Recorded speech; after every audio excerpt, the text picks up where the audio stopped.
glorious uptown Burbank. Once again, Harmontown is now in session.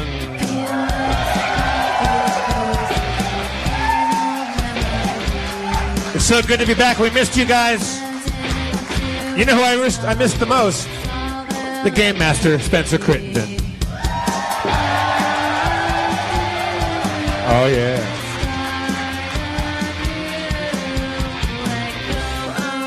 And I never stop missing the mayor of Harmontown, Dan Harmon. Thank you very much. Thank you. What a crowd. What a crowd. Yeah. So there's too many variables for us to track. We now don't know, is Saturday night a better night?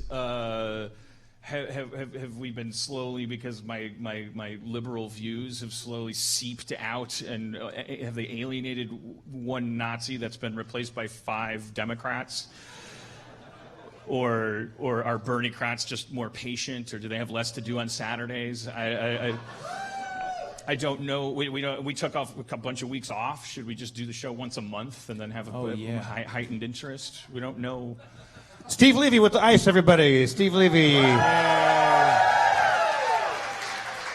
Flattered by your numbers and your applause. Thank you. Was that a sneeze or Italian? He said frost. He said what? I think he said frost. Frosty. Frosty? Frosty? I hope not. Could be Tourette's. We don't know. You can't make fun of people anymore.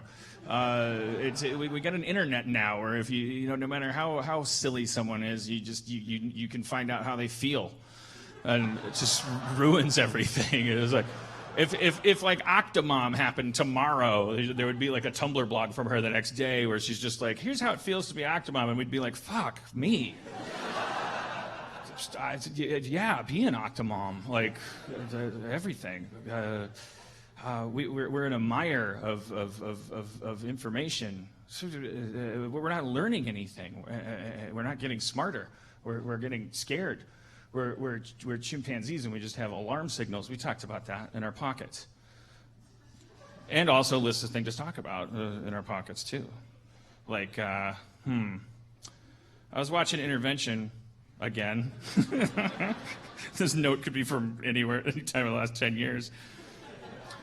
And someone used the phrase short end of the stick, and Cody, my girlfriend, brought up an interesting point. Like, I've never really examined that phrase. Cody she's like, what's with this short end of the stick? Like, wait, just pull the stick, you get a whole stick. Like, what?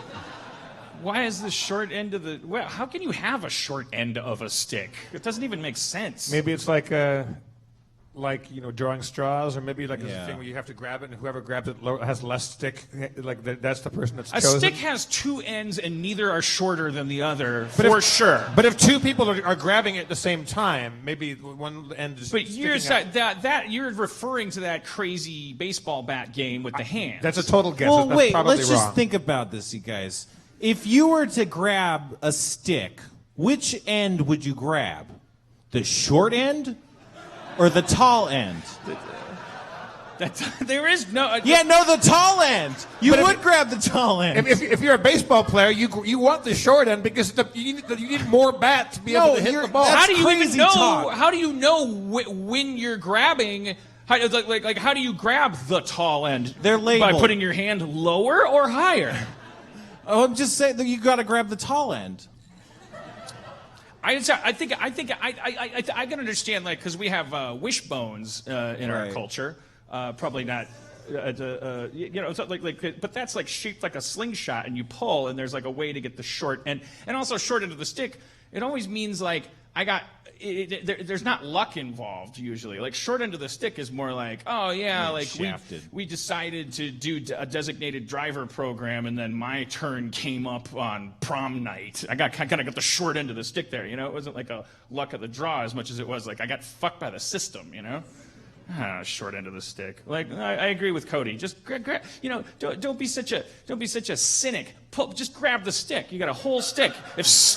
Now you won the stick contest. You got a fucking whole stick, whatever that's worth. You're imprisoned in a matrix where you're valuing the ends of sticks, and someone's laughing at you. Big Stick is laughing at you.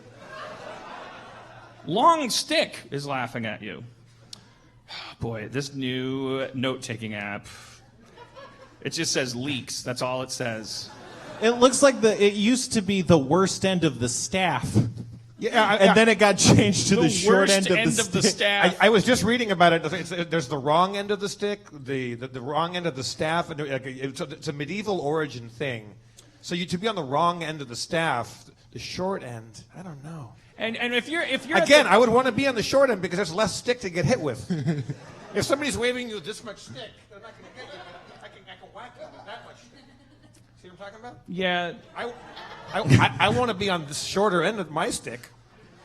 Okay. I want you on the wrong end of my stick. I understand what you're stick. saying. You're saying that if someone's holding a stick, Right. Then if the long end is pointing at you, then you're getting stabbed. If the short end is pointing at you, they're committing Harry in front of you. Like, right. But the expression means to get the shit end of a bargain, right, or to get something wrong. Right. It's inverted in your view there. Yeah. Yeah. That's why I would have been the first to die in the medieval times. You know what always hangs me up is the business end of things. Oh, I'm at the business end of a revolver. Well, I can't. Yeah. I'm not sure. I got to remember what you mean by that. I don't know. Are you holding the revolver, or are you about to get shot? Because the business is where the bullet comes out. Is that the business? Are you the customer of a revolver if you're getting shot? I don't know. I mean, you pay no money. You go cruising for bruising. You are stimulating the marketplace by being a dead person. Well, the person's like, oh, I want more of those. You're in the market for getting shot. Yeah. And it's You're a buyer's entering the market, baby. Yeah. I was watching Intervention, and there was a woman today. Here's the thing about Intervention. I watch it relentlessly. Of course, there's the joke. I'm addicted to Intervention, haha. But here's my confession about Intervention, as I think I've confessed before. It's truly a guilty pleasure beyond let's watch Gremlins 2 guilty pleasure. This is truly a guilty pleasure because I watch Intervention with Cody, and we absolutely. We pick and choose who deserves recovery, based on what they did to earn their addiction. So if you got molested, pass. You're done. You're fine. I don't care how much of a prick you are to your parents at 35 and how much coke you need to keep doing. If there's some story from your past where you went camping and someone was like, let me show you how to fish, and then it meant something else, and then you could do as much coke as you want, and you can be you can throw chairs at Jeff Van Vondren. I don't care. You're cool. I root for you. I hope you recover. There was this Indian guy who's he was adopted by this beautiful white Christian family. They looked like a crazy 80s Christmas card, this family, and also as an extension of their Christianity, they adopted this kid from India who was 2 years old when he came over, so he probably only had the vaguest unconscious memories of he was found in a pool of diarrhea or something, they're rescuing a human from a part of the earth where the parents weren't in surplus, but then he was he grew up as part of this Christian family. They thought, you're so brown, but we love you. They were kind of doing it wrong. They're you look just like us to us, and it was kind of it's just sort of wore on him. And then he's I don't know, I kind of feel better when I do heroin, and they're yeah, but Jesus would be even better than that heroin. And it's so he had my permission to be all fucked up. But then Candy Finnegan comes in through the skylight. She's I was adopted. If you're adopted, Candy Finnegan will sort your shit out, man. Okay, sorry, anyways. I was at Intervention. There was a woman, it said she's been addicted to crack for 30 years. I mean, mission accomplished. Did she invent crack? She must have smoked the first crack, and she's doing fine. Yeah, and she knows exactly how much to not do. Yeah, she's like Mr. Robot with the morphine. Is he Mr. Robot? Is it? Don't tell me. All right. Well, the pool of diarrhea. I'm not trying to be I'm saying they adopted That's this so kid. much diarrhea. Well, you saw Slumdog Millionaire, right? No. I mean, there's a pool of diarrhea scene in that. It sounds like it costs money to make a pool of diarrhea. That's not something that happens from lack of upkeep. That takes work and money. What else is in here? What if you were the pool guy? That's the worst job. You're checking the levels. Yeah, Oh, it's you're diarrhea. picturing like a pool, why- like a why- swimming yeah, pool yeah, of diarrhea. Yeah, no, Why, no. why are you paying me to get leaves out of a pool of diarrhea? And why did it have to be Olympic size? Like what? What? This is why the Olympics don't come here. Aren't the Olympics coming to LA in 2028? Oh my or God, something? I'm so mad about that. I hate the Olympics, you guys, and fuck everybody and fuck America.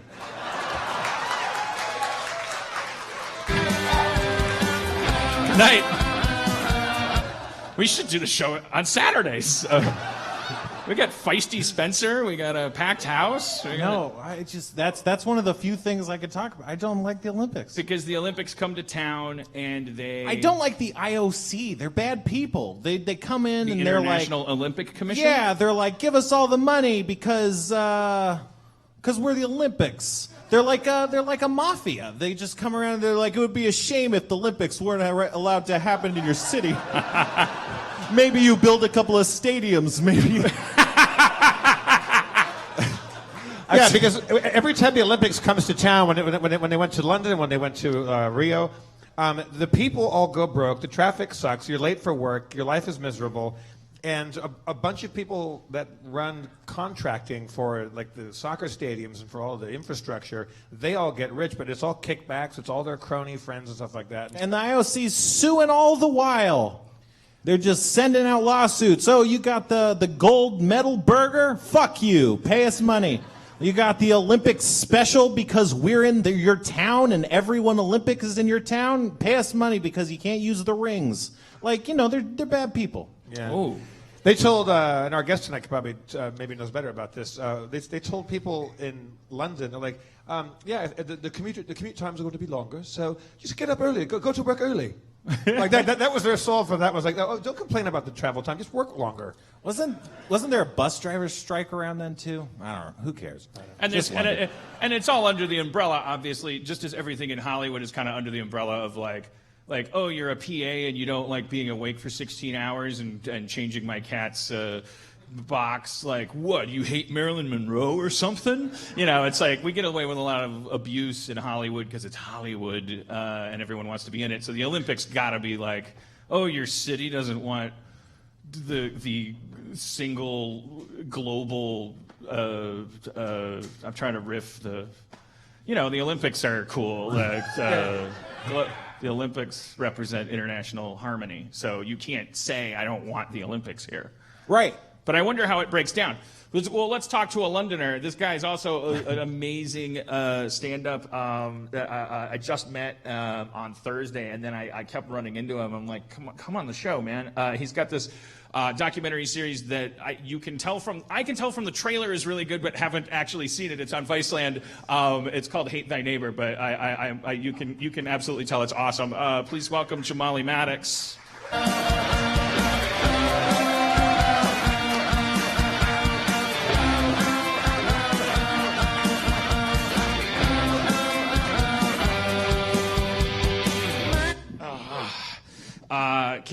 Can you talk like a chimney sweep?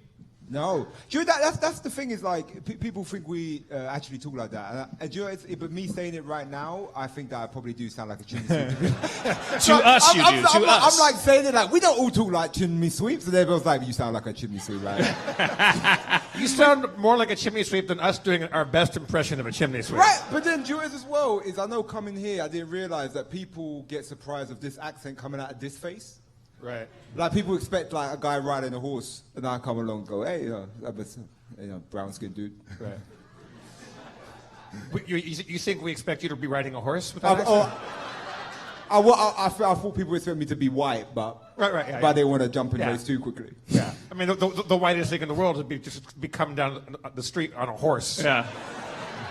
Hey man, that's how white people are living nowadays, man. Yeah. That's the Trump dream. Yeah. Well, we're gonna be All back white to it. Yeah. people get horses. A horse in every stable. That's what's making America great. Let's go back to that day and time where everybody rode horses. That's what make America great means. If you could just have enough technology to breed horses that ate coal, we would be very happy.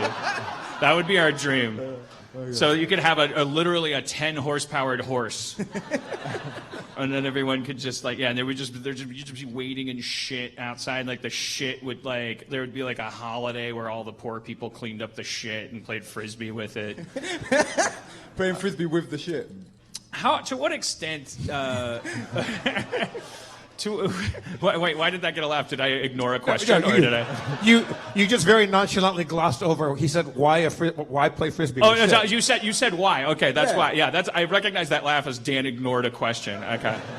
So why frisbee and as opposed to what? Like because then a plastic frisbee. I don't know why. Like, well, because this isn't going to hold up to a lot of questioning, but.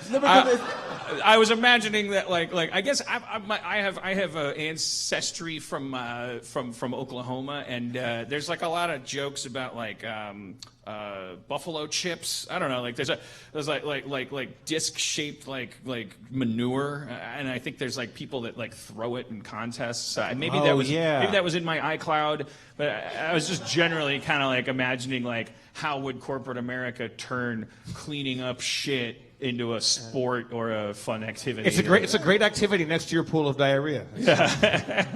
It's extreme shit, and then you. Mountain Dew sponsoring it. But how? Like I do. While we're on questions, because I'm a big fan of linguistics. So you're. I mean, yeah. To most of us that aren't that cosmopolitan, I think maybe those of us that listen to NPR are like at a level of American that has the sense that okay, John Oliver's accent is it's lower class in its origins than like say the two other British people that I worked with on Community. Like Tristram Shapiro was a director, and he sounded more like James Bond than John Oliver. And then John Oliver would tell you he's from some part of London or something like. Really, I kind of saw John Oliver as a posh dude voice. Really? Yeah, I mean, I think over here people so you can tell the class difference in voices. No, we can't. Oh, I mean, okay, we have. okay. You know what we have, because we have. We were discussing this the other day. American hegemony dictates that you're forced to know what an Alabama Walmart is, and I don't know what a Worcestershire wainscoting is. To the point where I made it up. That's where somebody poops in your chest. But we have we would tend to maybe there's people with Southern accents we have a whole culture thing here that's where you associate certain accents with stuff. But why am I explaining? I'm explaining this and I know the least about it. But it's just but the UK is like this compressed area, and you go there, and even within the boundaries of London, it's so confusing to Americans. I think because our history is 200 years long and was defined by everyone going, I don't like this, I'm leaving, and everyone just spread out. You have to grow up a million miles from someone to sound different from them in America. And in the UK, which predates cars and predates the land of milk and honey, where you just fucking split when you don't like a vibe. You walk one block from the Queen's English with the epicenter of it, and as I'm about to steal somebody's stand-up. It was Rick Overton. Rick Overton, had that joke about going to London and being like, I'm a block. You can see the palace from here. How does the bread go this bad, this close to the bakery? Because people are talking ugly. So where are you from? Are you? Sorry, go ahead. No, please. No, go ahead. Oh, that's British right there. Is the way that I apologized to him, and then he apologized back. I was like, but no, please. Right. I'm from the east of London. So I'm from East London, so that's working class area backdrop, yeah. So when God damn it, fucking Borat, God damn it. Sacha Baron Cohen? Yes, when Sasha is doing Ali G, is he doing East London? Okay. Okay. No. That's not that is a...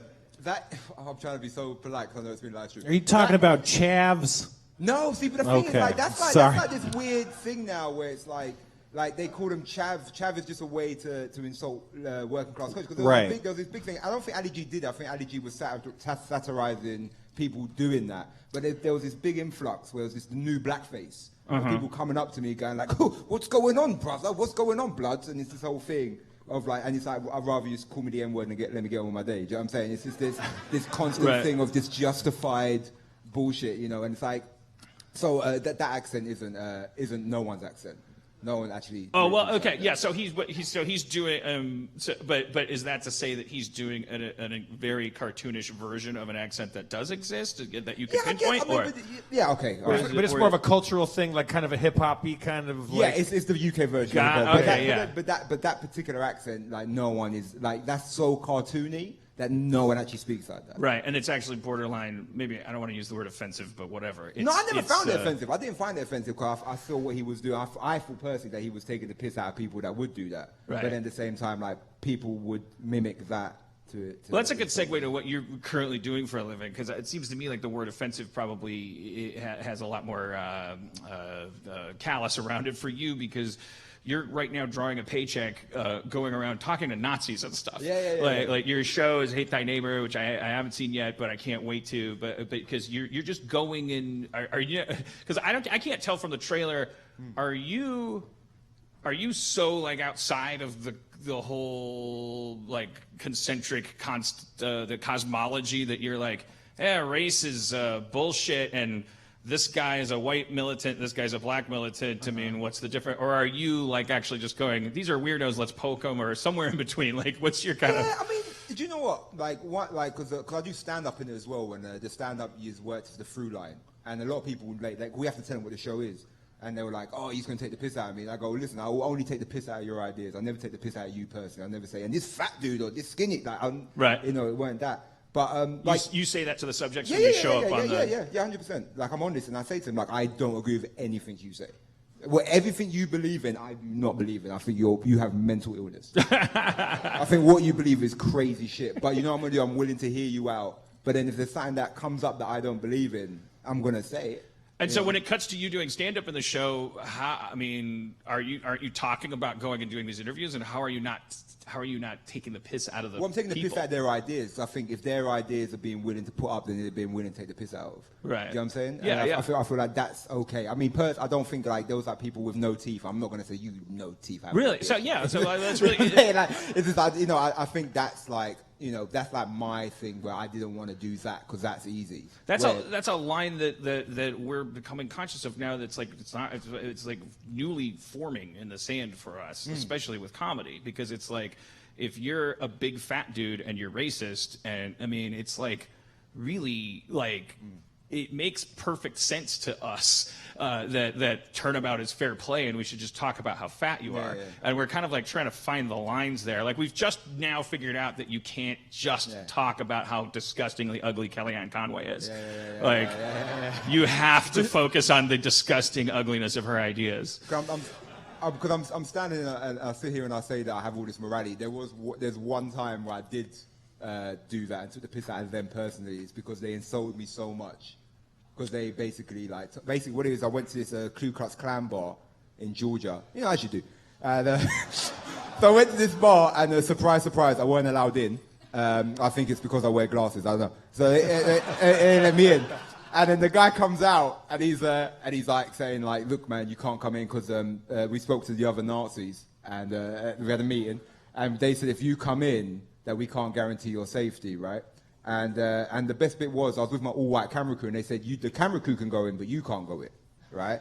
And I was like, that's fucked up. So my camera crew went in, but little did they know that all of my camera crew were Jewish. They were all Jews. So they went in, and they're filming it, and the owner of the bar comes across the road, and he says, and he's like, why are you standing there with binoculars? And I said like, oh, they said I can't come inside. And then he goes, you can come inside now. And I said, no, I won't go inside because at that point, I was like, if I'm not good enough then, I ain't good enough now. What changed their tune after time passed? Because it wasn't the owner. It's like the owner of the Ku Klux Klan bar. This is the best bit. Is I was telling him about all the racism I heard, and at one point he went, "What, in my Klan bar?" Like he was surprised.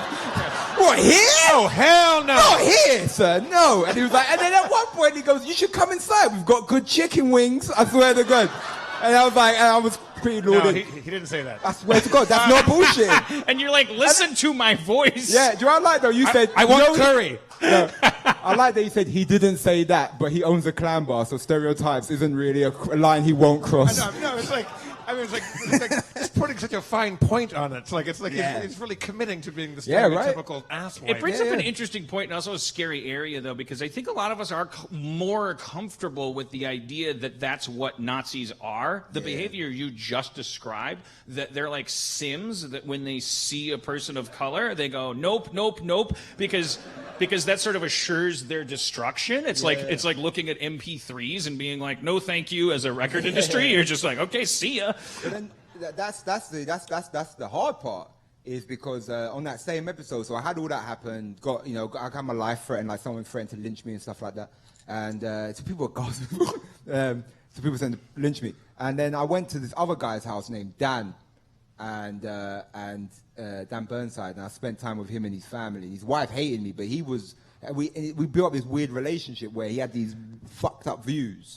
Right. That we were totally different on, but then he was like, actually not a bad guy. It's just he had these messed up views, and I feel like that's where the weirdness came into it. Because like I'm trying to, do this documentary with this guy where people like he's a likable guy, but he just has these horrible, abhorrent views, and it's that weird thing of And that's the thing that scares us, you know? isn't it? I mean, we keep on. We had a guy that did a documentary. We didn't have the subject of it, and I can't remember his name, and I should. But the subject of the documentary is this guy that in America for decades.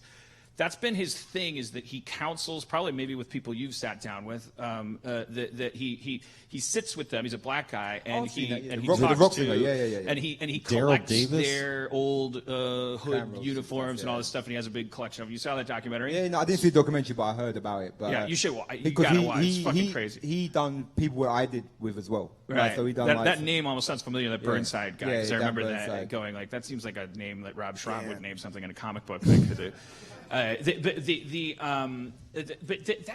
the scarier thing? Or I'll speak for myself. That is the scarier thing. It's these Twitter conversations. It's the idea that they're not just like Keystone cops that live in basements and shine their jackboots under posters of Hitler that they only cover up if their Jewish meter reader comes over.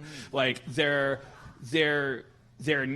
out among us, and they're comfortable enough buying Fruit Loops in a grocery store full of people of different races, but that doesn't make them jump up on a box and say, I can't be in this room, there's too many black people. Because that would be easy to handle. And what's scary is that they're just like, ha ha ha ha, and joking around with us and influencing elections and like that. Now I wonder if what's scary about that is that it's like it forces us to do battle with ourselves, because all of a sudden there's not just a Cobra action figure that you can throw down and say G.I. Joe won. Yeah. Well, I mean, it's the sort of, because being with like the Nazis and the Klan and all of that, right? The dudes that wear the robe and wear the swastika t-shirt and walk around and go, like those guys. That's what they do. Like, I'm an expert in the Nazis. That's some secret 88 language there for you. But anyway, so dear Harmontown, I have never been more offended. As I sit here in my compound sharpening my bayonet, I regret that America has fallen to bigotry. Your guest, Jamali Maddix, did an impression of a Nazi. Anyway, sorry. No. But it's like, so it's like those dudes, funny enough, aren't the scary ones, because you know what they are. And to be completely honest with you, man, that's what's kind of weird about the film, because when making a film, I didn't want to be like, oh my God, worry about these 8 guys. Right. You know what I mean? Because it's just 8 guys burning a swastika badly, right? But it is the guys who then don suits. You got to worry about. You know it's the guys that have decided that's a marketplace, and who maybe half believe those guys and half don't, and who at any rate are like, I like votes. Because you can't. The thing is like. The thing of like this whole idea of a white utopia where you're going to walk around and only see other white people and go, oh, good white dating. It doesn't exist. Good white dating. Yeah, you know what I'm saying? Like, it's a little typical. Because the leader of that group lived in Detroit. How can you live in Detroit Detroit and not once interact with anyone from any other race. You can't. It's literally impossible. You would not eat. Well, what you see in that documentary, when you watch that, you wouldn't do nothing. When you watch that documentary, there's two things you might notice. One is that all of these guys get tired. I think racism and misogyny both kind of like, you don't become a good person, but you can get bored with hatred. Like you especially if you are well-heeled. Like prosperity and age, even independent of each other, but especially combined, there's nothing more harmless than an old, rich, former monster. Like, they're just like, did it, nailed it, bye. I'm going to eat some Cheetos and play some video games. And it's like, they might not have atoned with anything in themselves when the most active parts of their lives were the most important. And so you see a lot of that, and you also see young people of color asking the question of this older activist who, is so admirable in his willingness to go into the mouth of a lion like that. But then they're saying, like, so you made 50 old ex-racist friends?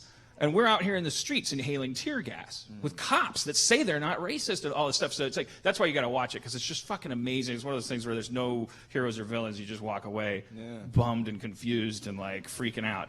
And then you go back to England and you're like, fuck them. Well, I've done an episode in England. It was the same shit over there. Yeah. Well, no, it's right. It might be worse. I don't know. I guess that's the other place that we can go. So I wanted to talk to you about that. But can I ask you a quick question? When you do the show, and you don't, without revealing too much about what the magic trick of making that show great, like in the production side of it, but how much, like, did that bar know you were coming, or did you guys just roll up on that KKK bar in Georgia? This was the issue, is that so my producers had to go to the bar the night before because they were planning the swastika lighting, because what it was all these different white power groups coming together to form a super white power group, and they were all coming together. Racist Voltron? Yeah, racist Voltron. Just go together. It's like, the Holocaust never happened, right? As I say, we aren't the world. Yes, we can't all be the right arm. We can't all be the right arm. Somebody has to be a leg. That's funny as shit. But yeah, so it was all that, and then they had to go over there because our link was the leader of the National Socialist Movement, and he said we could. And then when we got there, they were like, so he was like, hey, I got this documentary film crew. Okay. And the presenter's brown-skinned dude, he ain't coming in here. Right? So then my producer had to go. And my producer was there for like hours trying to convince them to let me in. But the one guy knew that you were coming. Oh, yeah. He knew I was coming. And then he got outnumbered in votes. They had some vote. And so then they were like, he can't come inside, or he can't come. So I came anyway with a deck chair and beers. So I knew they wouldn't let me in, so I was watching the swastika lighting from the side of the road, and then the guy came in because the owner wanted us to move the cars into the lot bit, and so the guy came in. So then they knew I was. So there's 1,000 Nazis doing a parade, and you're a lone black dude with binoculars across the street. Yeah. That seems that seems a little risky.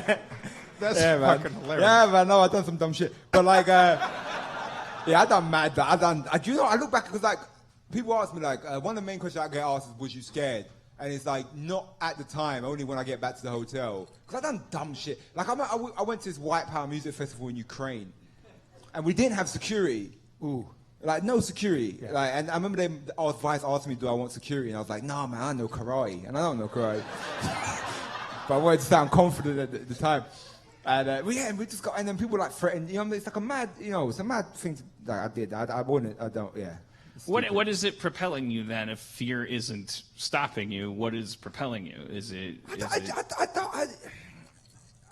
And what is it? By the time I realized what I was doing, I already signed the contract to do the show, and you're like, I got to do the show right. That would make me, if I like accidentally sold myself as some kind of like social Evel Knievel, I would commit to it. I mean, if I like because I'd be like, fuck, the only thing worse than eating this tarantula egg is looking like a dipshit. This is like I want to keep it funny, so I'm sorry, just going to take a dip here. They're used to dips on this show. I appreciate it. But what kind of drove me with the show? The show is hosted by a dip. Okay, fair enough. It's like I've done like the first episode and it was kind of light, and then the second episode got really heavy. And all I remember is that like the reason I carried on like and was willing to do crazy shit and dumb shit was like I went to this like refugee camp. and it was like the most depressive thing I ever seen in my life. You know what I'm saying? It was like sadness. Like I've never seen like saddest shit in my life. And it's like it's something that's so sad, no matter what spectrum on the political debate you are, if you're right wing or left wing, that you can't negate how sad that thing is, you know. And that kind of and for people to sort of not even just say, look, we don't want them here for economic reasons, and you know, and those reasons, which is debatable. You know, you can have those debates, but it's people saying, fuck them, they're dirty. You know, that like they're dirty, and I couldn't not then go and try and understand why the fuck they think like that. Right. You know but who are you talking to that feels like that? It's all people that are only reading about it on Facebook, right? Nobody that's ever come close to. Of course. I mean, yeah, there's that as well. But you know, it's like I know being there is way more heartfelt and you know, visually crazy, and you're there and you feel it. But even like watching that shit on YouTube, I can't look at that and then be like, fuck them. You know what I'm saying? No. My therapist has alerted me to the fact that the cells in your body, including the cells that react to light and symbolism and things like, your body doesn't have a gland that filters for Facebook and YouTube or film and TV. Your body, if it sees what is unmistakably a man who's been shot by a police officer and the gun is trembling in the cop's hand while his wife behind the camera is taping and his kid's in the back seat and the blood seeps through his clothing, and you try to go to work that day and you just get your world's greatest grandpa coffee mug and we act like that's different, way more different than I saw a guy get shot today and watched him die. There may be some little difference because it was on Facebook and you could close the laptop, but your body experienced trauma. And anyways, whatever. I explain things. When you went to a refugee camp, what I'm curious about is, because I went to two. I feel like we keep hearing about this refugee crisis. Now, the crisis is that a bunch of people need to get the fuck out of somewhere where they're going to die, right?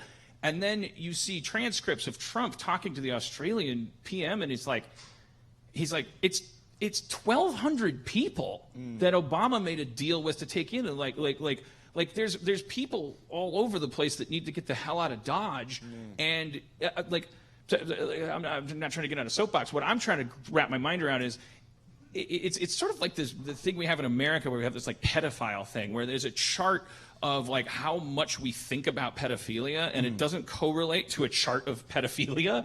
And I'm wondering about this refugee thing, like how big is the problem? And the other thing I'm wondering is when you go to the site where you are face to face with a refugee, is there anyone in that area that is either that isn't paid to toe the line of like keeping them miserable?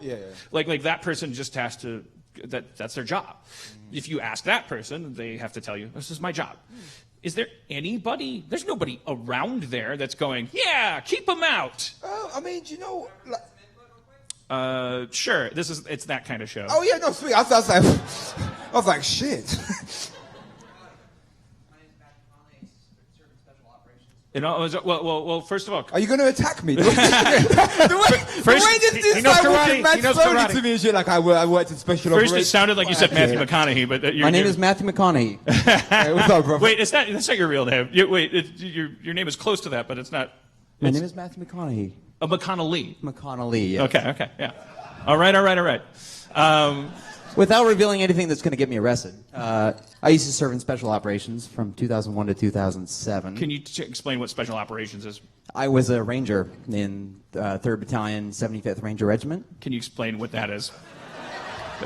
Imagine that most of us have just come from playing with Legos for 30 years. He was in a super elite branch of the Army. Okay. Like the highly trained, like the Navy's have the SEALs. I mean, I can sugarcoat it. I was really good at killing people. The Rangers are like the Navy SEAls of the Army. Well, okay, that's offensive. That's offensive. Let's save that for another podcast. Okay, all right. You said it best. Your point is you've had elite access to. No, not even that. Actually, before that, I was in the big Army. which is like the guys that join out of high school, and I'm like, I don't know what I'm doing. I'm going to play saxophone in the army band. Oh, wait, I'm in the infantry. Here we go. I feel like this might break into a thing about, I know the truth about the Illuminati, man. So I went to a Turkish refugee camp in Iraq in 2000. When did we invade Iraq? Yeah, it's been a long time for me. It's been rough. I mean, we've never stopped invading Iraq. I know, yeah. When did that stop? It's sort of like visiting your parents. I know, yeah. We just do it when we need laundry done. I have so many friends who are still there. It's like, okay, good.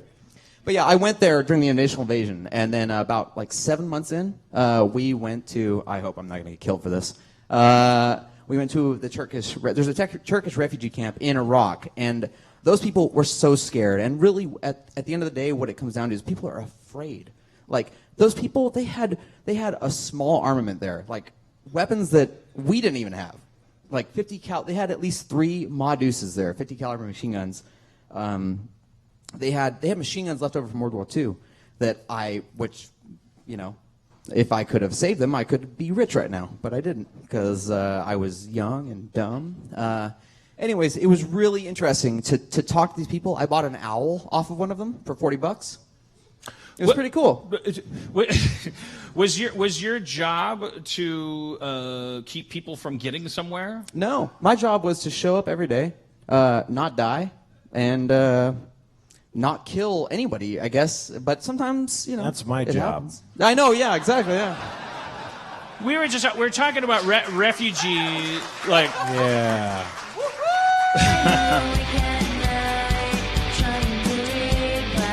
We're talking about refugee camps, right? The fact that we're like right. I mean, yeah. We're having these moral quandaries about whether we let in refugees, whether we judge them, police them, shut them out. And what how many refugee camps are there in where you live? That's up in the hills. What is that? That's I drive up there all the time. What is that? That's no, Los Feliz. Yeah. How many refugee camps are there up there? There's none. I think there's like a monastery that I'm a little suspicious of, but. I think they mainly do aromatherapy. Here's Katy Perry bought that, you know. She did. Oh, really? Yeah. Here's my input on that is that, so I've been to refugee camps. I bought an owl off of a kid that was probably something like, 5 foot nothing, $40. The and owl he tried or the kid? Was it a 5-foot owl or was his name was Harry Potter? All right, continue. No, and he tried to charge me $500 next to So far, this sounds like a pretty cool refugee camp. Yeah, it was pretty cool. You could buy guns and an owl. Yeah. Oh yeah. They had a ton of weapons, but at the end of the day, what it was is they were scared. Mm-hmm. Like they had no idea what was going on, and we had just invaded their country, which it wasn't even their country. Like they were guests in the country that was hosting them. They escaped from another country. And this other country that we had largely reputed as being, it was led by a tyrant, but they were scared. It's fear. At the end of the day, fear drives all human emotion. It drives all human activity. Like and at the end of the day, like you can talk shit about every human being that you want to, but fear is like what drives us. It's so overpowering. We're not better than fear. We're not better than what created us. I'm still trying to place you on a map of ideology, though, because I felt like we were just talking about like something that didn't even really have. Oh yeah, no, I'm crazy. Yeah, I went to the DNC. I went to the Democratic National Convention, and I was a Bernicrat, and I got chewed out by a bunch of people that hated me. But you. But I also used to kill people for a living. I was really good at it. You presented yourself as if you had a kind of counterpoint. Like we were talking about how refugee camps are a bad place to be, and you're like, well, I've got a thing or two about that. No, and you're like, you got to remember, they're shitty places and everyone's scared. And I bought an owl. I don't. And that's fair. And he said if he could do one thing different, he would have bought more weapons from them because he would be rich. That's true. How many weapons have you bought from refugee camps? That's the second time you've done that thing. Like, are you high-roading me about refugee camps? Like, how many have I done this? Just the one. Yep. Dan, what you're not embracing is that's fair. Is the profit possibilities of going to a refugee camp. But what I was providing my input as to actual refugee camps in a war zone. Right. Like the real world. That we don't live in currently? They're bad places. Their refugee camps are bad places. Let's hear for, are they? Let's hear for Matthew McConnelly, everybody. Matthew McConnelly. Thank you, sir. Special ops. Thank you, Dan. Let me say one point, though. Oh, sorry. Fuck that guy kind of scared me a bit. But a little bit. But like, it's like I went to two. I went one in Sweden, and I went to the Cannes one. Not the Cannes one. That's the film festival. I went to the one in Calais. I went to the refugee camp in Calais. I went to the one in Sweden. Was there was a lot more sort of hope there, and there's a lot more people sort of saw the end of the tunnel in terms of Well, yeah, because Swedish refugees. I mean, what are they fleeing? Massage? Yeah. No, this is a refugee camp. I mean, these are entitled people. I got to get out of Sweden. Yes. This chocolate is too creamy. I gotta build my own furniture.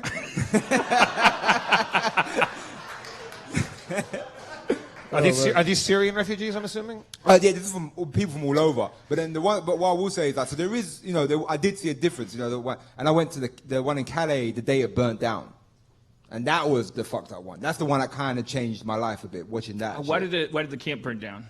But because there's two counter stories that I heard that day. Number one is because basically it was the day that they were kicking everyone out to bulldoze it over, and one of the accounts was that the refugees were burning down their homes.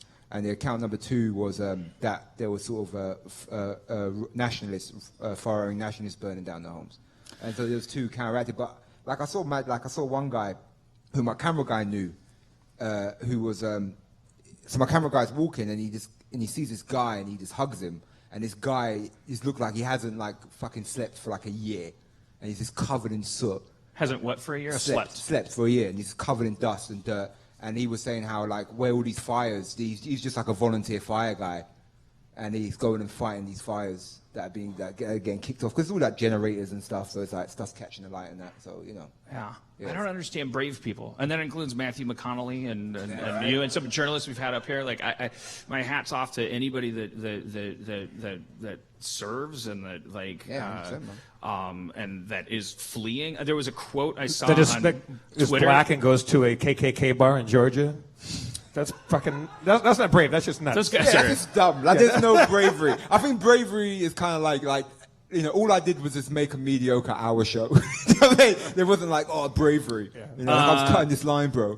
Yeah. You've been doing stand up and I've seen it. And it's you're very good. You've been doing it for 4 years and but that's not your roots, right? Or is it? What was your I'm before I done the documentary, I was just stand up. I mean, I tried to act, and I was awful, man.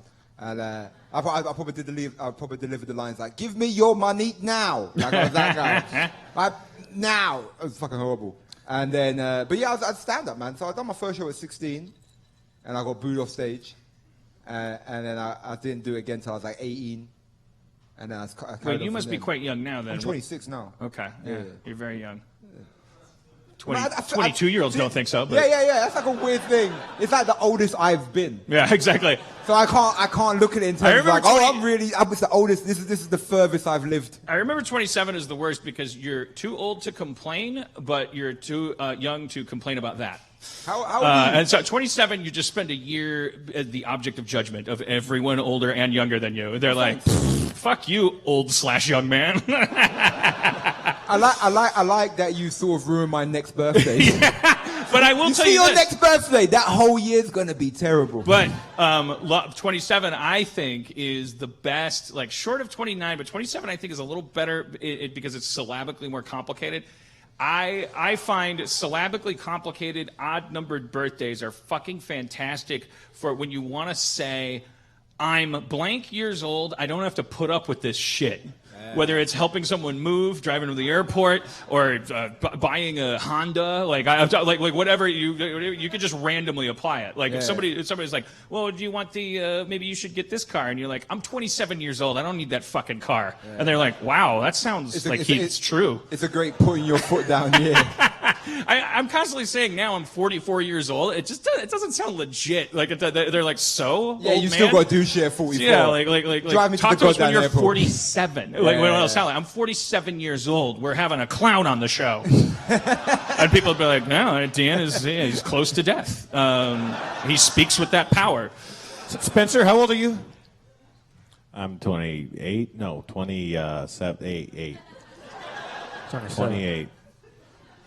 See, 27 is a birthday you don't even want to admit. He took a you just year want to up. put leaves on it and run away. He took a year less life to say, like, I'm 28, I'll take a year I think less. we'd all skip 27 if we could, for some reason. But there's that one thing. You can just say at Hot Topic, I'm 27 years old. Yes, get out the XLs. Hey, Jamali, how many of the episodes, you said you did 6 already. You got 10 more coming up, you said? Oh, yeah, that was the first supposed to say that, but fuck, I could say it. Yeah, I'm doing, I might be doing more, I think. Oh, are we allowed to talk about that? I don't know, man. There was one thing you were telling me. I don't read the contract, but I'm sure they'll sue me if I fuck it up. Oh, I'm sorry. Can you talk? I don't read that shit. I'm like, yeah. What if I just got your show canceled? Yeah. That'd be amazing. There was a guy you were telling me about that today, or when we first met. Yeah. You told me about the fish guy, but. Oh, yeah, no, that's the day. Yeah, okay, yeah. You'll have to wait for the fish guy, and you won't know he's the fish guy because the fish had nothing to do with it. So just as an ambassador of the UK, like what? So since November, but also it's like it was like Brexit was happening, and then November was happening in the States. The elections were happening around the same time, but there was like Trump was tweeting, "They're going to call me Mr. Brexit," because I think his point was it's kind of like talking about a dolphin. I think what he was saying was like everyone keeps assuming that nationalism doesn't have a foothold, but pretty soon they're going to say I'm also a nationalist. I guess is what I'm saying. I'm curious, like on the world stage now, it was easy 3 years ago to say you didn't even have to ask a Canadian or an Englandish person or any of these other yahoos. You never had to say like, "What do you think about America?" Because you knew the answer would be like, "Tuh, at America," tuh, and you'd be like, "You're jealous." Now it's actually the irony of nationalism. It seems to me is that it's like we're all experimenting on a global scale. This is happening all over the world. All the countries are becoming more childish, more secure, more isolated, which actually makes the conversations like, what do you think about America, more interesting and like less predictable? Because it's what has been happening over there? Like, how do you guys? We're over here like kind of. You asking me how do we process America now in England? Yeah, like obviously that answer is that you can't make a statement for all of England, but the circles you run in, or like I don't know, like what's the? Well, well, we've kind of had the rise of sort of like really more harder right politics in England, and I think it's sort of been, and I think it's the same as, and I think some people I speak to kind of understand that like a large push of the more right wing ideas is because of the large push of the other left wing ideas. You know, and I think when both of those ideas get bigger, they sort of react on the others, and everyone's left in the center. Do you know what I'm saying? It's like, I'm not far left wing, but I'm not far right wing. You know, there's people in the middle, and that debate's never spoken about. And it's like we've always kind of had this idea that you people were crazy. Like we always have, like your cokes are too big, your food's everything's just too big. Like we just think you're mental and we you're were like the Las Vegas of the planet. Yeah, like we think you're crazy. Everything's legal over there. It's just better to have a TV show there. And we think, so it's like, I wasn't mad shocked when Trump got in power.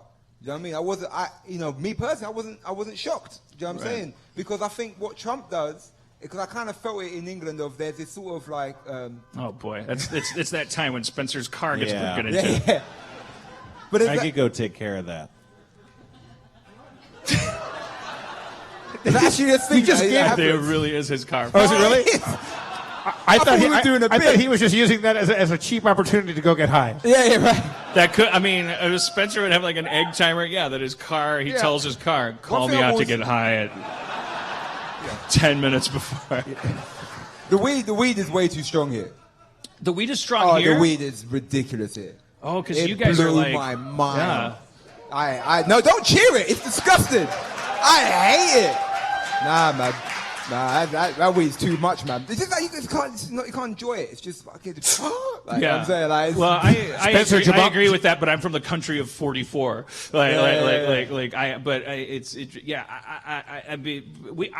Fuck, Harmon, get your shit together. There are people from the Rangers here tonight. fucking have some fucking integrity. I got a tin of mints that were there's this gourmet kind of like, that's the nice thing about legalization is like now there's like, this guy gave me, he's shooting some stuff with Starburns and it's about drugs, and so some companies gave him some stuff, and I got like this gourmet like gilded like 80s dark chocolate kind of like wrapping, and like there's mints, and they're like, you suck on one and you get just barely high like for 2 hours, and it's anyways that wasn't worth commenting on.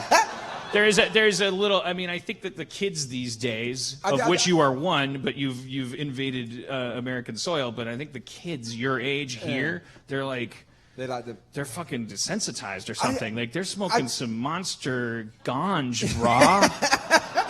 I just don't think we should be grown by dudes in lab coats. Like, I don't want to smoke that. That's too much. I mean, I feel it should be legally okay for that stuff to happen, but it should happen while Richard Attenborough is watching, and it should there should be a different thing. Like, I mean, weed got you high. That's how we found it. You know, like it didn't need to be like crossbred. I'm not saying we should make it illegal, but I'm just saying it for my personal taste is too much. Yeah, no, that's what I'm saying the same thing, and I'm saying. Oh, cool. I thought we're having a debate on legalization of weed. We're on the same side, bro. I'm saying once it's so legal that it's all good everywhere. I'm saying there will be the emergence of these things that I am old enough to find, which is like casual. For old dude weed. Perhaps me eating you out should be a little more psychedelic.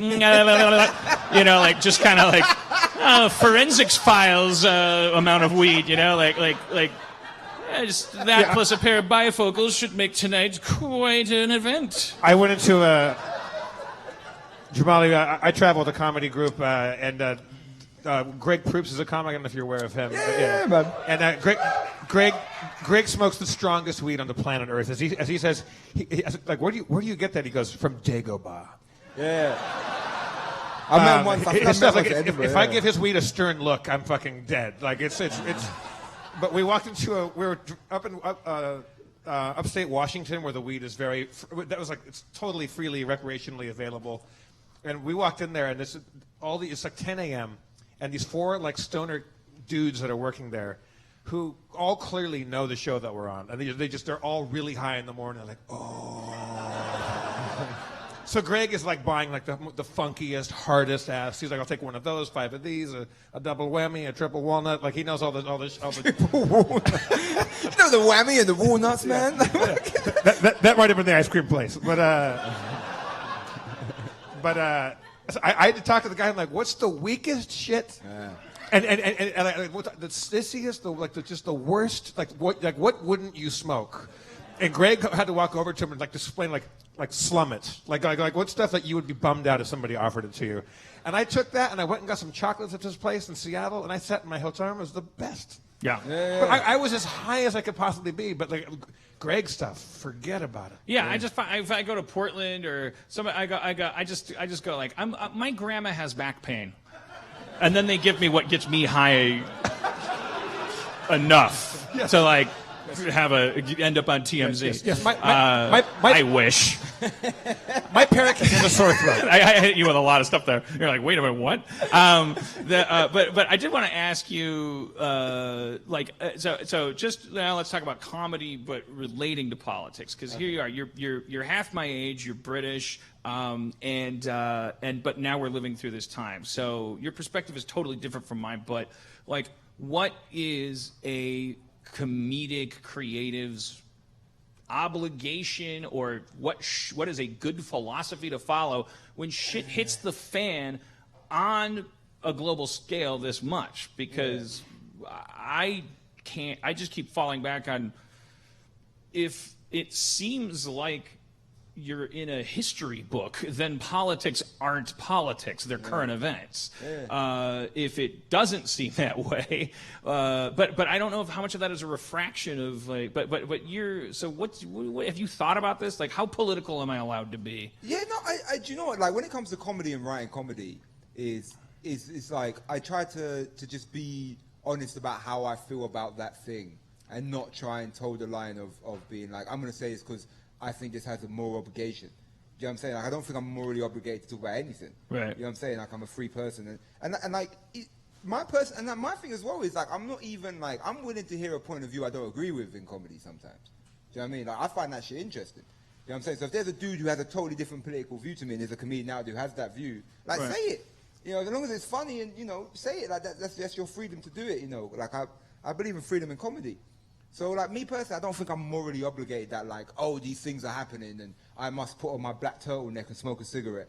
And start saying, this is what's wrong with the world, man. Like, I don't, you know what I'm saying? Like, I'm a comedian. It's like, a weird area because some comics have the philosophy that I do understand, which is that comedy is its own political party, where we're supposed to be funny above and beyond anything else. And anything that impedes in humor is like, that's fucking Satan, and you should damn it to hell. Do it. Like, I think if you have the opinion and the intelligence and the point of view, and it's funny, then put it out there. Do you know what I mean? I think that's great, and I want to hear it. You know what I'm saying? But at the same time, I think there's also, I don't think every comedian should now be Bill Hicks. I think if someone does one line, it's kind of doing your one line. Do you know what I'm saying? Like, I don't. Well, think you definitely have to be. Yeah, you have to be honest. Yeah. Like so, there probably are comics out there that are probably regrettably being like, you know what? I have this opinion and that opinion, like, but everyone's just gonna boo me. You know, and that person probably you and I wouldn't want that person to pre-censor themselves, but we would want them to try to figure out how to be funny. Can I ask you a question? You see, like, because I'm not over here, is it harder to talk about Trump than it was to talk about Bush? Well, if you talked about Bush, this is my perception. Because they're both like quiet. If you talked about Bush, now, but there's a million variables here. But in my perception, if you talked about Bush, you were bringing politics into your comedy, and it was like needless. But well, like there was a band called the Dixie Chicks. There still is probably, and they were. They're liberal-ish, and they were performing in Texas, I think, and they said that he's not my president. We're not proud of the president, and they got all sorts of shit. Yeah. If you go on stage now and don't talk shit about Trump like that, like the show wasn't a good show. It was, you're required to get up and talk shit really about funny this guy. And ironic about that it was braver to be political when we were talking about, you know, like when politics meant a little more boring because we had things managed, and then there'd be a drone strike here or an invasion there, and it was all manageable through Ted Koppel and all this stuff. So if you were a rock band and you came out and said, we're going to do some stuff from our new album, but also I want to talk about dangling chads, there might be like a bunch of boos, you know, that they're like boos from people going like, fuck you, Leonard Skinner. I wanted to. Just making up bands and relationships, but the I guess that's kind of my question, which probably a 26-year-old maybe doesn't even have the answer to, which is like, how different is it now, and how does that difference equate to an obligation? Because sometimes I sit in my 5-bedroom house in Los Feliz and I go, nothing has changed for me, so why would my material change? And then I go, you were talking about how you don't wash your ass, like you need to keep talking about what you're thinking. You just said that, like, talking about Bush was less important. It's all subjective. It's like less important to me. So that's part of what it is that I feel like I feel it's a little bit of like a, what do you call it? An atonement, a confession, when it's making up for, amendments, penance, she said. Penance, but amendments also. But you think if people, but my word also, that rhymed with your word. What? But do you think that if people start talking about Trump, right, and it's sort of the thing of like, all right, we all got to talk about Trump, do you think then it becomes like a fad? And like people just start doing it for the sake of doing it, and then it kind of loses its poignancy. But I think that's the danger with all. Yeah, that danger always looms with any issue that everyone's talking about. Is that I think people who are like, it's so hard to unbraid from, like, if I were to say, hey, Trump's a piece of shit. And let's say I get 3 people booing. One person might be booing because they're like, your comedy's lazy. Another person might be booing because they're like, I voted for him and I want to forget about it.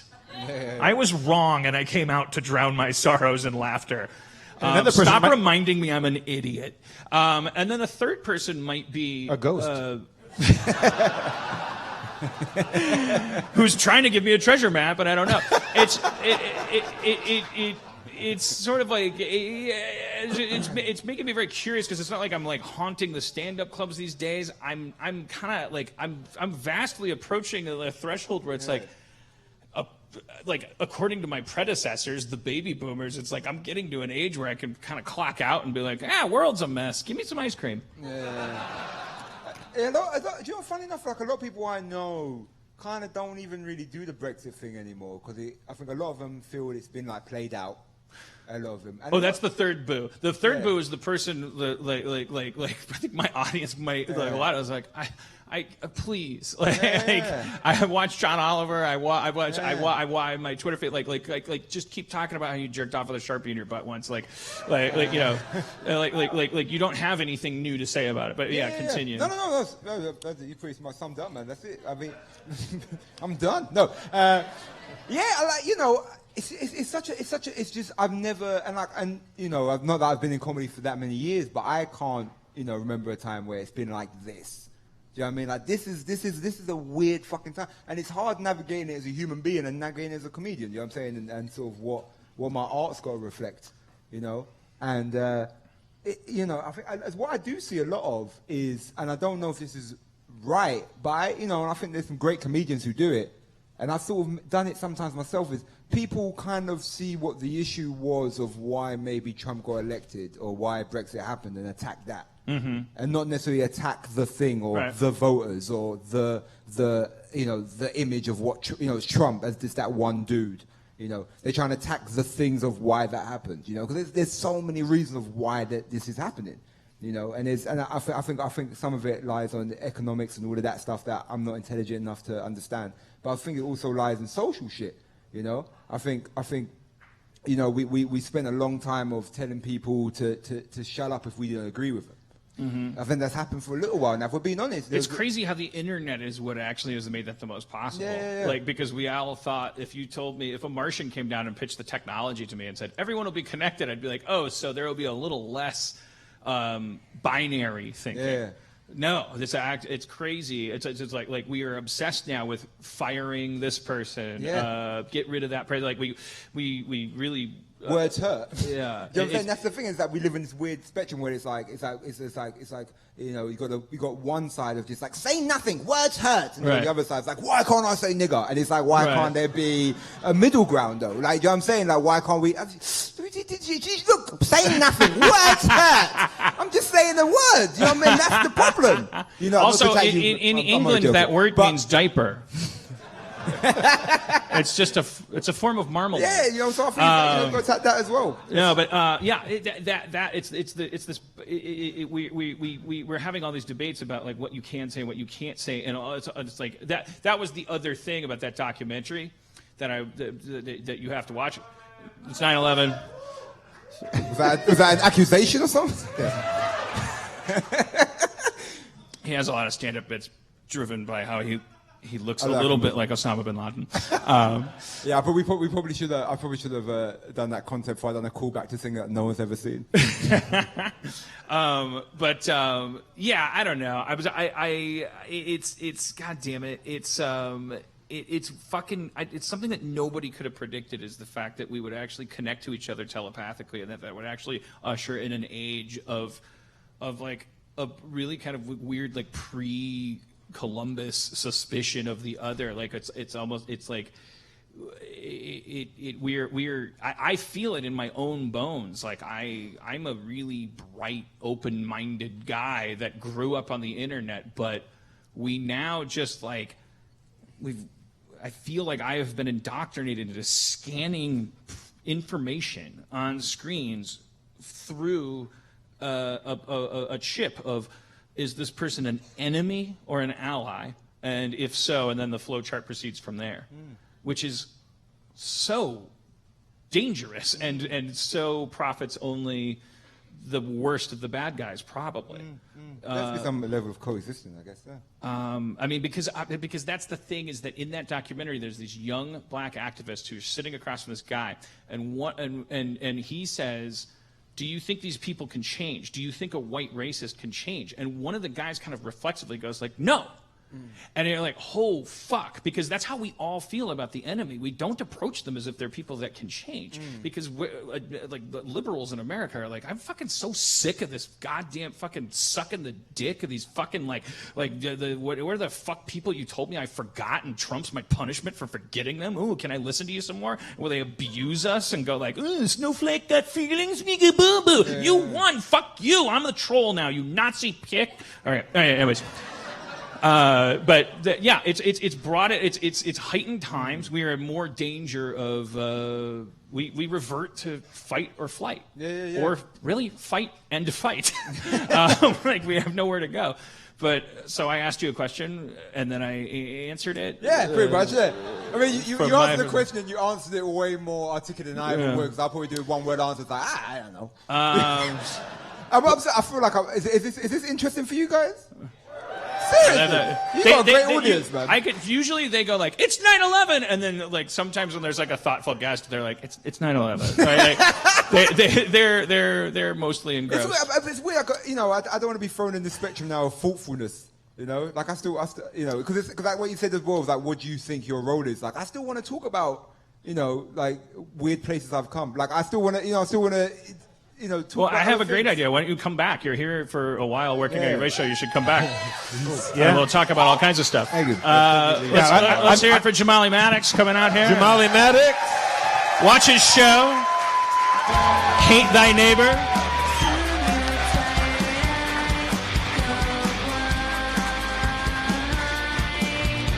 We really have to promote that show, or we violate his visa. You have to watch Hate Thy Neighbor. It sounds awesome. Hate Thy Neighbor. It's a great title. The visa thing is really complicated. You ever talk to a UK person that comes over here? Like, I remember when John Oliver would come over to do Community. It was like so fucking complicated. It's weird. It's weird who can get like who gets citizenship. Yeah, because the last time people just left England, they started another country and told them to go fuck off. They've been hurt before. Ludwig Göransson, who did all the score for Community, is Swedish. Swedish? Am I going to offend him? Is that where he's from? Swedish. And I had to like sign a thing that verified that he was a genius because he was on a genius visa. Because it was like a visa that said like he's not stealing a jarb, like it's like you can't find a composer like this in the States, you have to like sign a letter. This guy makes music I can't believe. That's how we got Spencer. Yeah, exactly. Spencer's here on a Dungeon Master visa. Yeah, I was gonna say a genius bar because he worked at the Apple Store. Okay, so let's get Levy up here, shall we? Steve Levy, you in the house?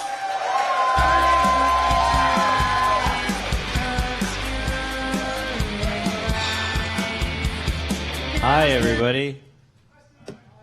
What's going on? How'd you think that went, Steve? I thought it went great. Jamali's great. Yeah, I really like him. Yeah, we like hit it off as soon as we met. I know. I'm glad I set that meeting. Yeah. Oh, you did. That was me. Okay. Well, maybe I don't like him. I control my fate, is what I'm saying. Like, all right. What's going down, Levy? I'm going to start exercising. Get back on the tread thing. I'm going to. I saw a video. I saw myself from the side. I saw it. Which video? The Ryan Elder. This guy does music for Rick and Morty. There's a shot of me talking on the phone from the side, sitting, and I am just a ball of. And that's if you're fine. Don't think about I have to if you're happy fucking you're perfect. Like I have an issue. And I'm old and I need to it's about cholesterol for me. It's not about how I look. I have a fucking perfect life. If I thought I could live for 1,000 years, I wouldn't do anything physically. It's that I'm worried about. I don't want to make it to 69. I believe you. Not for the bit. Oh. Because I can see that roughly men who in America who have achieved a little bit, they're tending to drop off at 69. Nice. Like and then it's like, yeah, I don't want to live to 80 if it means I never did acid. I did lots of acid. I can take 69. How much acid? What kills you at 69? I don't know. No, I don't. I did acid, let's say 8 times in my life. Did it change your life? I had a friend who he did acid and he was a different person after that experience. In a good way or a bad way? No, in the best way, yeah. Oh, really? Yeah. What? He joined the my buddy Army Rangers. His name is Matthew. My friend McConnelly. No, He's like, I gotta get out. I got a country to serve, and he like left. My friend Jeremy, he grew up in a house, 2 chiropractors, and his mom wouldn't let him take any like prescription. I'm sorry. Did you say he lived between 2 chiropractors? No. His parents are 2 whatever. Okay, I got drunk. I don't know. He wasn't allowed to take prescription medication, so he always lived in fear. And we lived in a bubble town, and he always thought he was going to get sick and die. And we went to college, and there was a day where he did acid with a couple friends of mine, and like the world opened up to him. He started asking questions about like society and religion and like the education system and just things he never thought about. And yeah, you know. I mean, you see a lot of talk on intervention about, well, you know, pot's a gateway and all this stuff. But I'm like, you know, I will say, and I don't want any lawsuits because I'm talking to anyone 20 and over. Like, acid it's a decent truck stop to stop at. Like, just to check out before you turn 30, yeah. Because after 30, you're gonna be like, you're gonna take acid and you're gonna be like, I haven't done my taxes. Why am I doing acid if I didn't do my taxes? But when you're 23, I'm only speaking from my experience. It was just like I'm the biggest. The word pussy's not really. I'm trying to outmode that, but I was the biggest pussy in the world about like drugs and stuff. But when I was in my 20s, I was like, what? How might this kill me? And as a result, plus being lucky, I did acid and mushrooms and stuff like that. And I do think they give mushrooms to PTSD people, like PTSD people. It's like the fucking Fraggle Rock. Like there's PTSD people in the corner. They're like dozers or whatever. People with PTSD, they've clinically. I get all my news from NPR, but the psilocybin, like it clinically gives you a sense of perspective that until you get it, you don't have it, and that can actually be incredibly helpful for things that we haven't otherwise figured out how to treat. Anyways, explained it to you. Spencer, did you ever do the acids or the mushrooms? No, I haven't done my taxes. No, I was just, what if you do your taxes and then take acid? And it's the like, best, I did my taxes. You get so high. Yeah, I don't know. You can actually fly. That's awesome. It's the only way to celebrate doing your taxes. The first time I did it with our friend Matt Young in a little back house in Echo Park, and it was surrounded by trees, and it was really safe. And he's like the perfect guy. Mushrooms or acid? Acid. And he was just doing a little bit, and he walked me through it, and he's like the most like caring, nicest guy. And we just sat there and listened to music, and then went outside and like looked at the trees, and it was like the greatest. It was really amazing. I did it in my friend Sean McKenna, like we were doing coke, and he gave me a tiny piece of paper and said, "Put this under your tongue," and then I asked him what it was.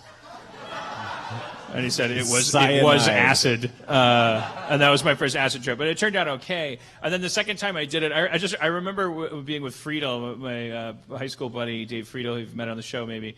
And we were in Milwaukee, and we were on acid in my house in Milwaukee, and I rented house. I remember like ending the night with like just had this stack of newspapers, and we were going through the Family Circus comics on acid. It was fucking fantastic. That's good. It was like, what do you mean? What do you? Why does it matter if Billy spilt these cookies or not? Like I don't know. It just kind of like blows your mind. And then Price is Right comes on, and you're like, what? Price is Right is the most important drug experience that any young American can have. Yeah, when Drew first got it, I went on his advice. He's like, go a little high. Go to the audience and watch it high. But I went to a Price is Right taping so high, my mom knew I was high from watching The Price is Right. Because I was in the audience between two bidders. Yeah. It's like that high. But you were amazing. I'm probably a standard def TV because this is my mom in the early 2000s. But you were amazing because she could still see how red my eyes were and how amazed I was at the savings. I was sitting right next to you. I was sitting with you, and you were like kind of being like, I don't know if it was weed paranoia or social anxiety, but on the way, you looked a little tense, you weren't like, you didn't seem totally comfortable. No, it's very high, yeah. And then when people were yelling out, and I'm like, damn, you know how much the thing costs, and and it's like I don't know, everyone's yelling, I'm like, you can get in there, also I think I told you mistakenly, the reason why they sit the guests of Drew or whoever right behind the bidders row is because it's actually not a great place to be seen on camera. You must have been right in the hole between. No, two I was. people. My mom showed me. She put it on DVD. I was like, "Whoops!" I was like, "Fuck!" I looked like a Jim Brewer character. Yeah. But I looked like the Jim Brewer character. But at one point, Dan got swept into it, and I think they were bidding on the Plinko chips, and they got to know how much this costs or how much that costs. And Dan was like, "It's the kitty litter. It's the kitty litter. The kitty litter is cheaper." I go, "Tell her, this is the kitty litter. The kitty litter. I'm telling you, the kitty litter." You started yelling at the kitty litter, and then she won it, and you were so happy. It was really great. It was really, really good. It is like especially through the lens of now after the elections and stuff, and now the world that we can see that could happen. Whereas before it might have been you're a tool of the state if you're saying it's fun to sit and get high and watch Price is Right, but unless you're laughing at the capitalism. But now I look back and I go, no, that was a wonderful guppy tank for capitalists. It was you could be 20 and get high and pretend shop for the same shit. When you're that age, you're about to go to Target and comparison shop plungers and stuff. You're going to buy your first plunger and start thinking about this plunger's cheaper, but I might need more later. And it's kind of exciting. Anyways, but I went there high as a grown man, and it was like when that fucking yodeling dude came out, and it was like, oh man, when Hans comes out. As I told you, because I said we don't know what's going to happen because you don't know what the games are going to be. But I was like, we're praying that Cliffhanger comes out. Is it Cliffhangers? Cliffhanger, yeah. Yeah. And when he came out, you and I think we embraced. That is some fucking that was designed by an SS officer that was trying to exploit THC influence or something.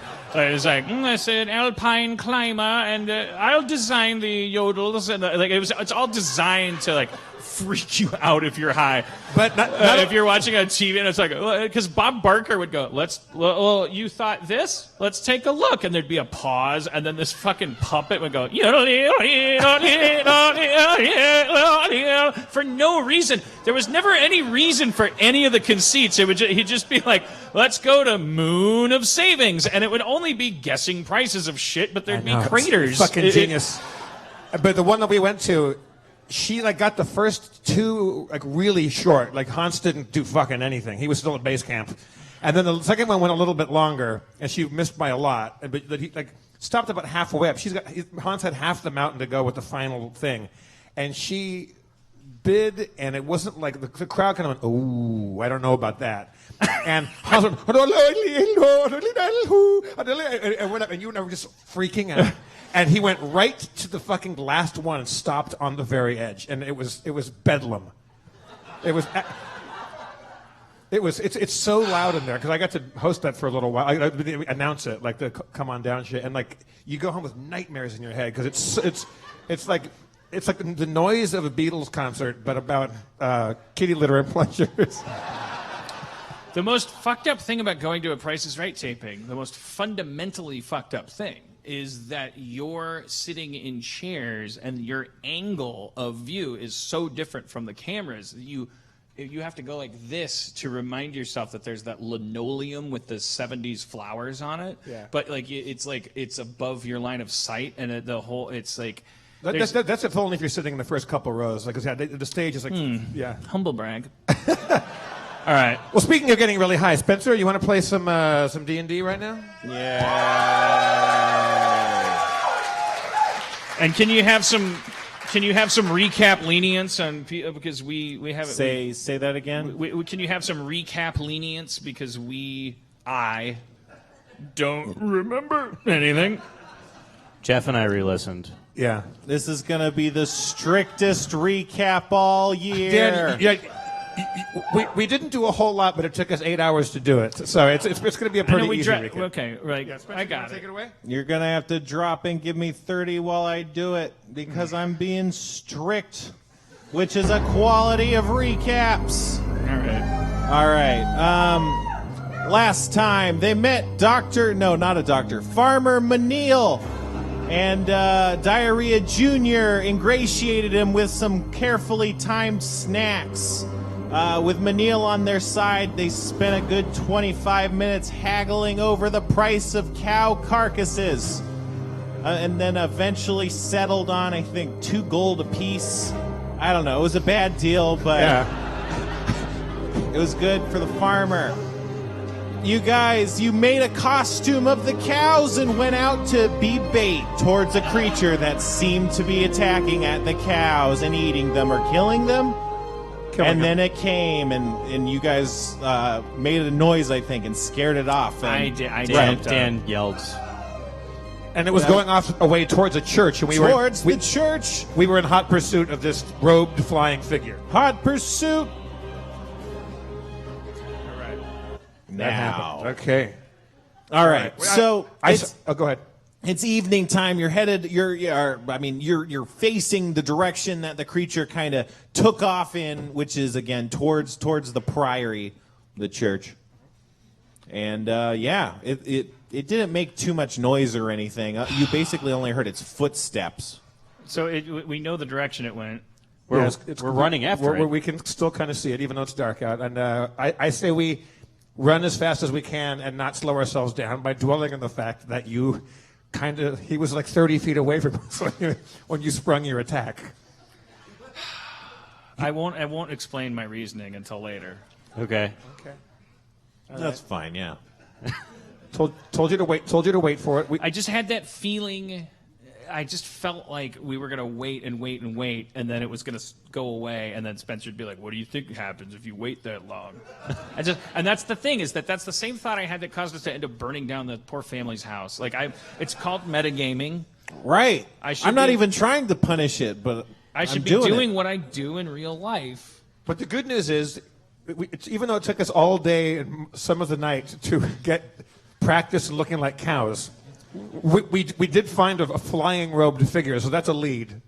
So let's asses and elbows towards that figure. We had that whole conversation like Hanna-Barbera style. Where the backgrounds are the same. Just keep passing the same burning door. All right, you make it back to the priory. It's that old stone building. It's pretty old. Once again, you see it seems to be boarded up. It seems that it's more reinforced than it was before. And sitting outside is Patchins again. He's sleeping, it looks like. Patches. Yeah, he was the first guy at that's the church. Kind of weird-faced dude that we met before. Patchins was a young church boy who was guarding the front exit when he was. That's not the one that Carlos threw the water on, right? No, that was the prior. That's the episode that we did in a tent at Chris Hardwick's cult. The best one. That was a crazy place, huh? That was. Whatever. All right, so are we up? Are we at Patchins right now? Well, yeah. I mean, let's say you're in the clearing outside of the church. I'll put you at 20 feet off, but he's asleep in a chair. But we lost sight of the creature? Yeah. It was really fast. Like, you were running in the direction it went, but it disappeared pretty quick. But in the direction of the priory. Right, which is one of the only buildings in that direction in town. Yeah. Okay. I go up and I rouse Patchins out of his sleep. All right. You do that. He wakes up. Hey, what's up? You guys, hey. We're in hot pursuit of a robed flying figure. We have reason to believe he's entered the priory. So we need access. We need to get in. I can't get in right now. They wanted me to guard this place, and they kind of just boarded it up inside with me outside. When they told you to guard it, what did they tell you to do if anyone attacked the place, or if you had to give them any news of an impending attack? Just not to let anyone in, and that we were under attack. So they sentenced you to death, really?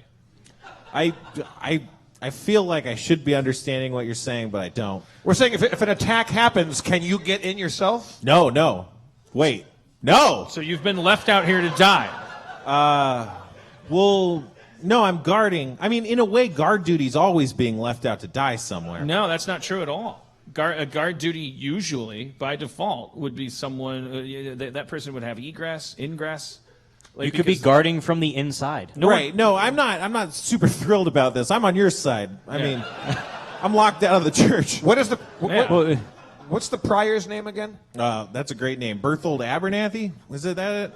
Urkel? Father Abernathy. Berthold.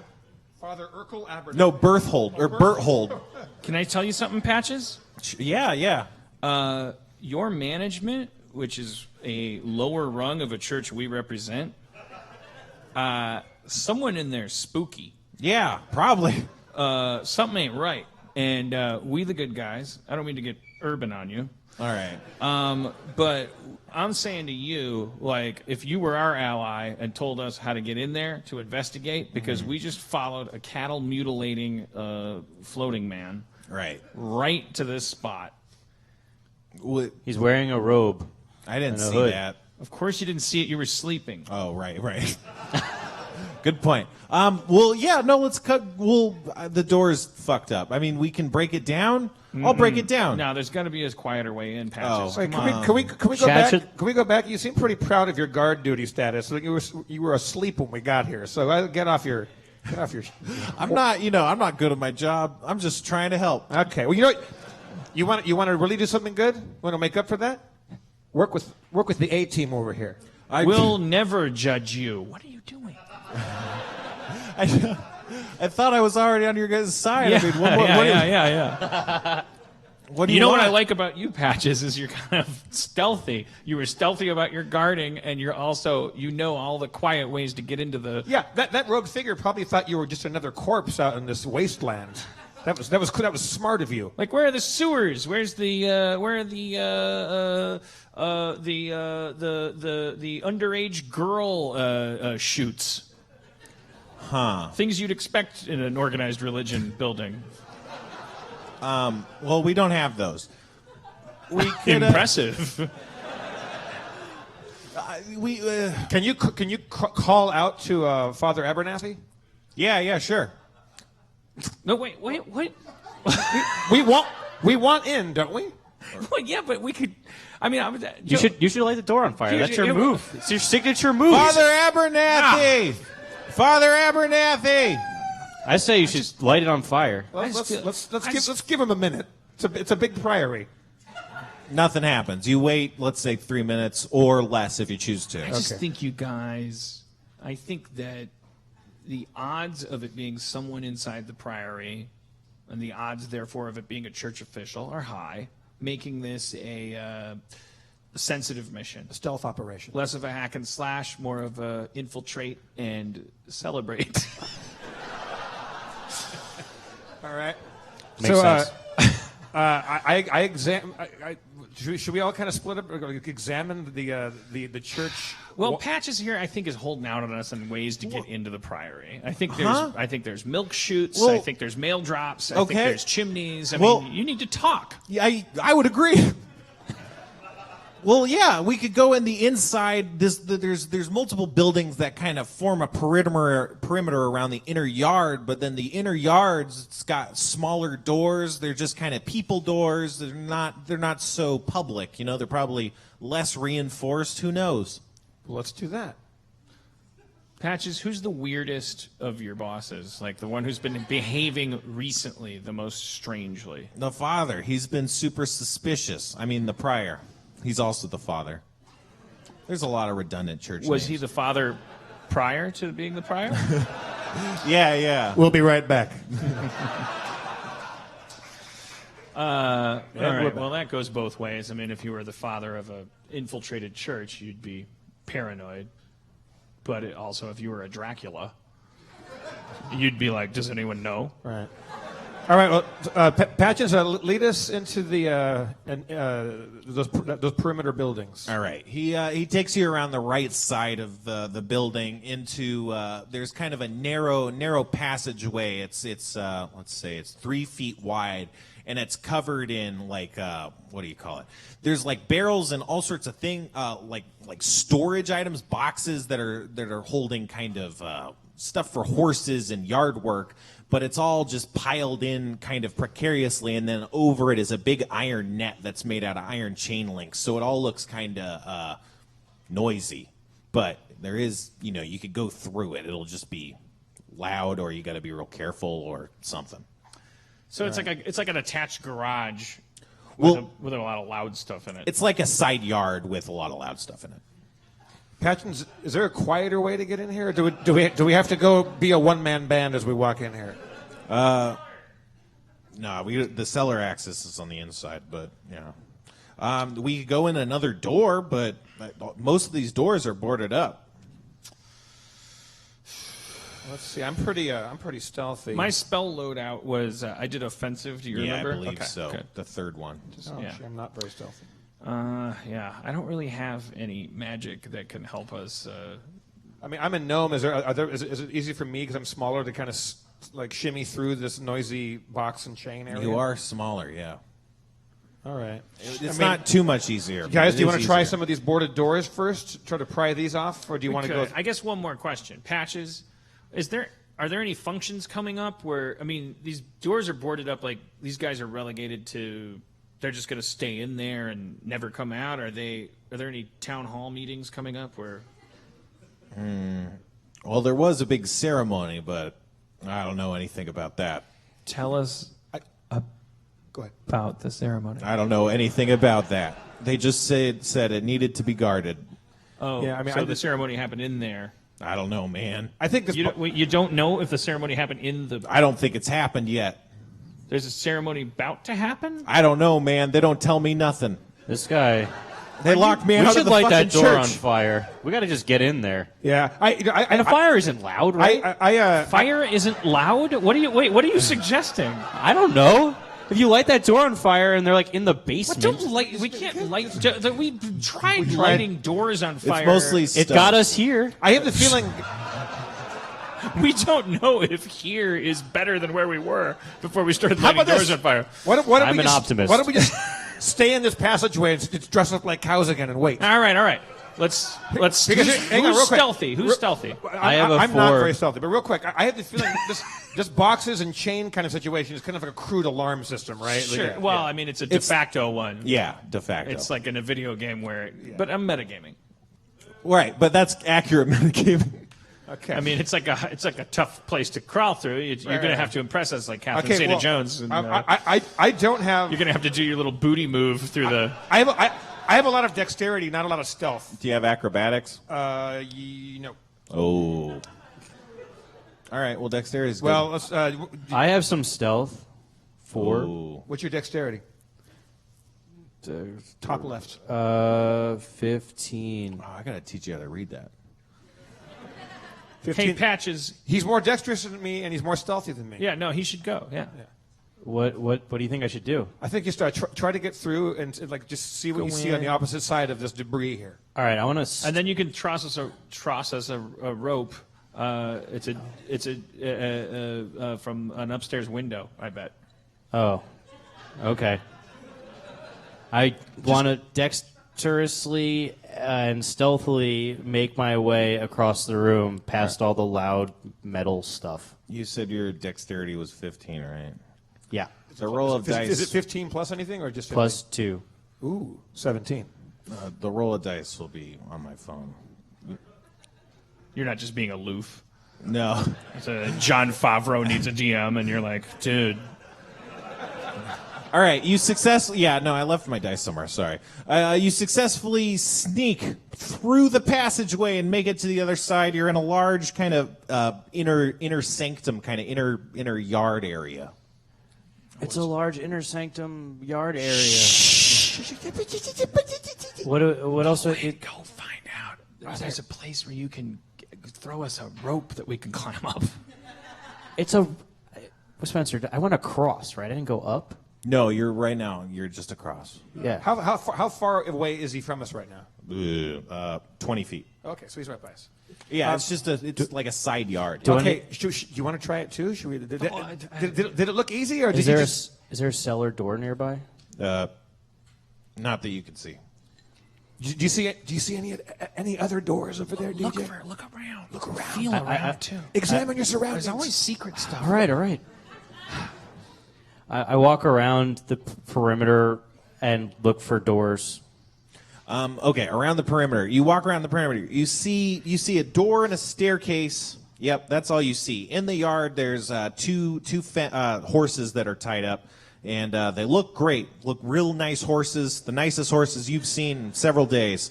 You guys, they're the nicest horses I've ever seen out here. Stay focused. Stay focused. No, you don't understand. We have to take these horses with us. If we can hear you, people inside can hear you. You don't have a walkie-talkie. Whatever that will end up being. They're beautiful. I can't hear you because you're being quiet. Does the staircase go up or down? It goes up.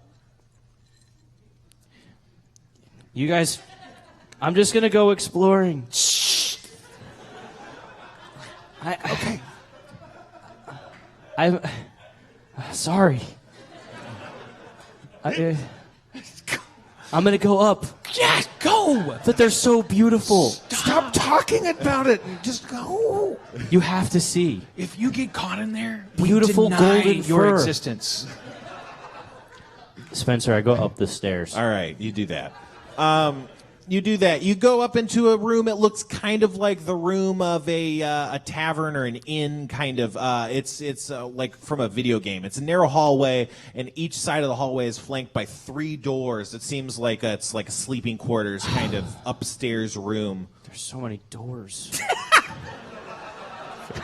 6 even. Six doors. Let's see what's behind door number 3. Okay. Go with your gut, man. Go with your gut. All right. You open the door. Wait. Sorry. You open the door. Oh, it's nice. You see a chest. There's a chest at the floor of a bed. Like a treasure chest? Well, there's just chests as a more standard form of storage in this world. Oh, that's not exciting. So there's a chest and there's a bed and there's a person in the bed. And they're asleep because you're still pretty quiet. How? Can we have a turnout here though? Yeah. Patchins are- is like, hey, remember when I yelled outside the front door? Because aren't you kind of, you may not be stealthy, but you are acrobatic, right? Is there a way for you to get in? I'm dexterous. I'm not super acrobatic. I have a fly. That sounds promising. No. Fly. That's To anyone. misleading. I'm good at climbing. I'm a great climber. Right. Is there? What's the outside of this building look like? It's like rough-hewn stone bricks. rough. so- hewn. It may as well be a ladder. Yeah, exactly. You made this place out of ladders. Yeah. I remember when I climbed the porcelain tower of Benithra Hall? Yeah.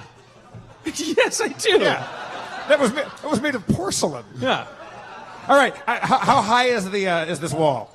It's 40 feet. Okay, I'm gonna start climbing that motherfucker. Oh, yeah. You do that. You easily make it on.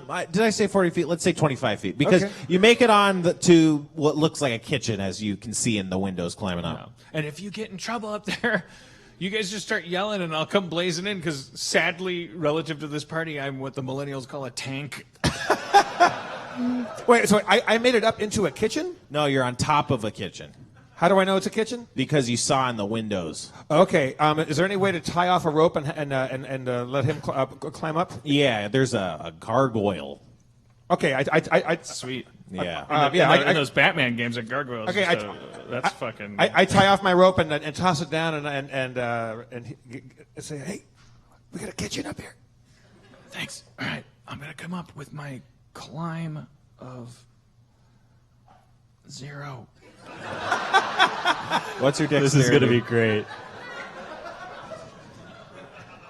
Dexterity? What? Dexterity. Dexterity is 12. All right, you do it. It's easy to climb up a rope. Tell that to me. No, in I know. Gym class. It's hard. These are knotted ropes meant to be climbed up easily. Tell From on that top of to this- my entire childhood. Okay, I look around. Can I see into the inner area? Yeah, you can see the yard. Oh man, you see 2 horses. They're like real nice. Oh, fuck.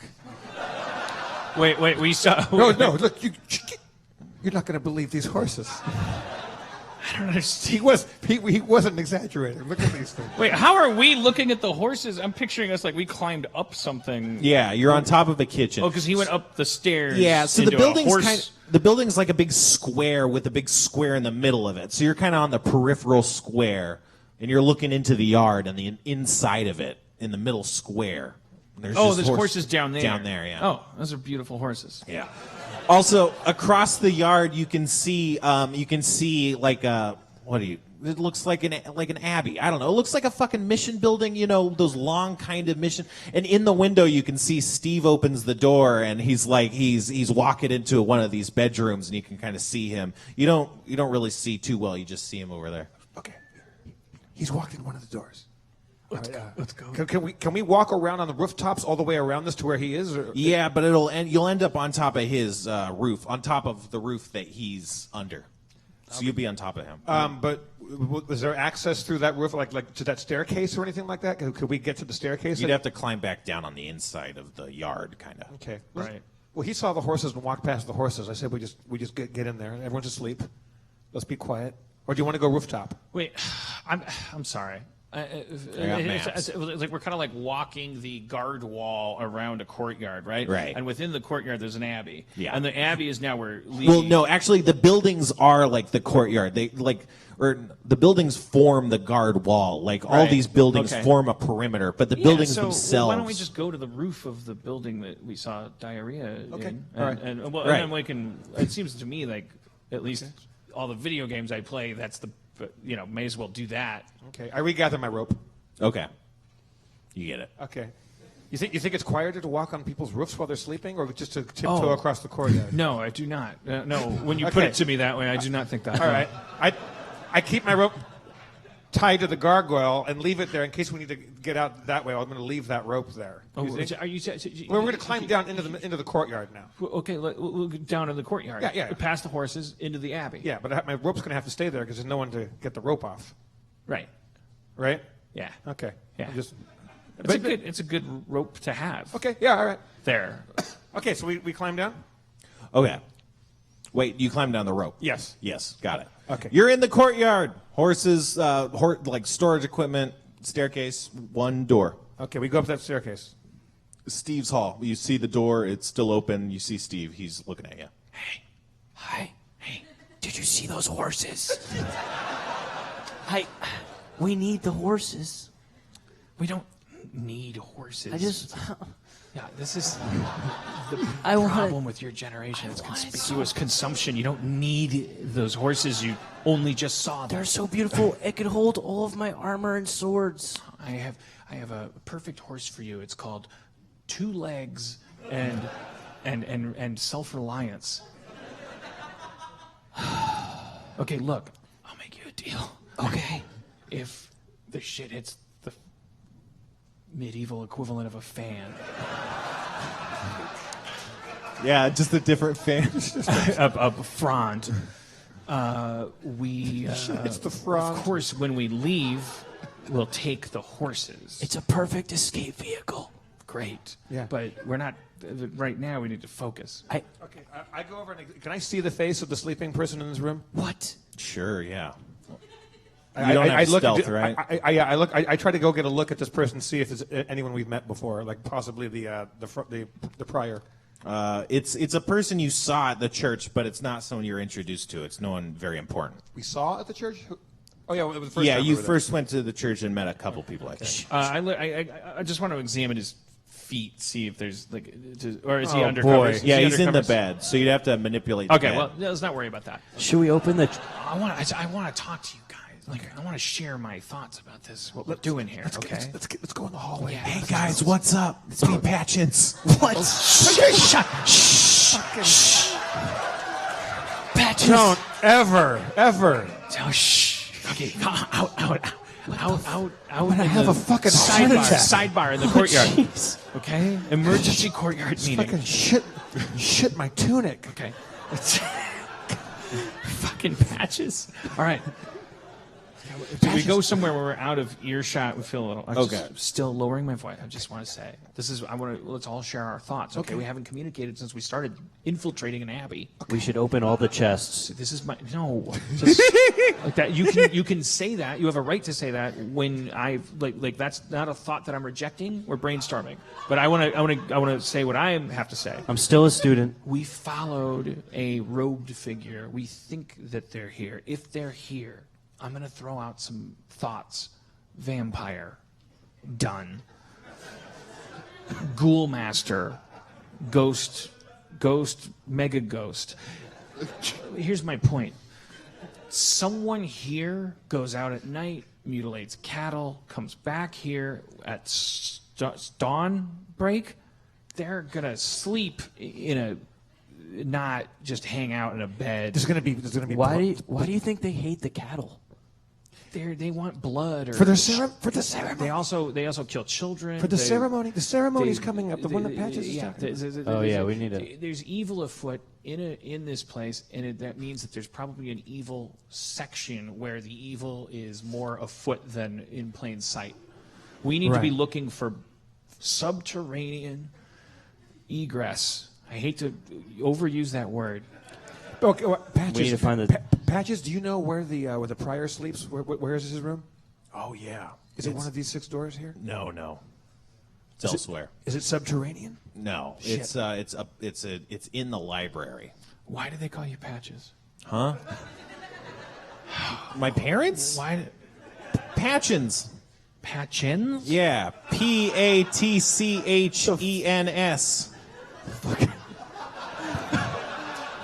How come you Is didn't this your correct last us? name?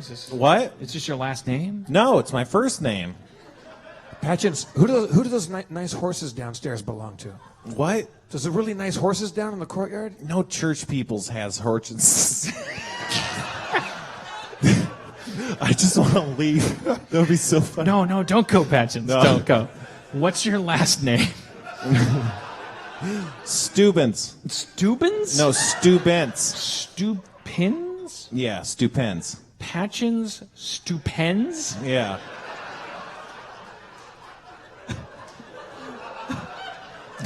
What nationality is that? It's Thranen. Thranen. Oh, I know Thranen. That's Should have guessed. Patchins Stupens. It's great. Okay. Thank you. Sorry. I hope that didn't abrade you. No, it's great. I just want to get an accurate quote of something you just said because it sounds like it might be a good episode title. No church people got no Hortches? Is that close? It's close. Oh, that's actually a clue. It's like there's to metagame for a second. That's like we saw Ferraris in the parking lot with license Oh, plates. And shit. we're like, that's, You're right. It's a cool clue. That's a fucking clue. Those horses are too fancy. We gotta find Patchins. Hey, Stupens. what's up? Where are the guest quarters? Nice. They're here. These are the guest quarters. Guests sleep up here. Is this guy in the room that we were just in? Is that one of the guests? No. Do you know where they're sleeping? I don't think we have any guests. How nice are their chests? Not that kind of chest. The one you could open and there's toys inside. It would be in the. There's no. I don't think there's any guests here. You doesn't think he doesn't think there's any guests. Where's the secret guests? secret guest? That's what we're hearing. Where's the library? It's the opposite. It's behind us. It's the opposite way. We have to split up. One of us has to go up to the head prioriter's bedroom Yeah. and make sure he doesn't have signs of dew moisture on his feet. Right. I'll go To the library for some reason. No, because the library's where the prior sleeps. His bedroom's in, or it's near the library. It's in the library. Is there an underground like kind of like a dungeony kind of like keep or hold here? Yeah, that's a yes. No. Not that I know of. Can But I I'm go- new here. Is it possible for me to get inside the church temple proper? Yeah. That other door from the yard is maybe the best option. Where's that event happening? The ceremony? The ceremony. I don't know. Probably somewhere in the church that they boarded up. I'll go in there. like in the We should have non-existent lit cellar. that door Are you on sure? fire. Why do you want us to split up right now? Because we've thrown out like 9 places to go, and I think somebody should go down. I'm not going to say who I think it should be, but someone should go examine those horses and see if there's any like identifying, like saddlebag I'll stuff. do it. Let me examine those horses. And you're going to check on the prioritor? The church. You're going to go to the library and check out on the. Okay. Do you want to? You take the church. Wait, the church. The church is the church. Right. The library is a different place, and that's where the prior sleeps. But you're stealthier. You should the sleeping prior. You should go check. I'll on take him. sleeping prior. Yeah. See if there's any signs that he's been out and about. Yeah. If Blood. he's there. If he's not there, jackpot. Okay. Let's all meet. Let's meet back back- at the church. Let's meet back at my rope. At your rope. Let's meet back at your rope in. Why did you look at your do you wrist? guys know Why the did you- song why "Swinging did on a you- Star"? Why did you stop and look at your wrist? Have you guys seen Hudson Hawk? Do you know any show tunes Yes. we could sing while we? Check. All right. No, never mind. All right. Let's meet back. How did people keep time? When The moon? when the moon the moon is descending over this part of the sky before the moon touches the top of that tree. When standing in the middle of the courtyard. In the middle of the. Then let's just meet in the middle of the courtyard. Let's just okay. In about 5-minute things. Yeah. All right. Okay, guys. Put your hands in the middle because we can't do all this stuff. We have to make it a dramatic thing, like a serialized Netflix show. We have to turn an ending. We have to make an ending out of what is otherwise just an 800-minute movie. Okay, you're the elder of our group. Do you want to say a little prayer to the Church of the Flame, the Silver Flame? Guys, I believe in our religion. I don't believe in our church. I said it. You found it out now. We're on a fucking mission from the Silver Flame. You believe in the Silver Flame, though. Fuck yes. Yes, that's why I don't like the Church of the Silver Flame. Dude, this is not the best time to be laying this on us, man.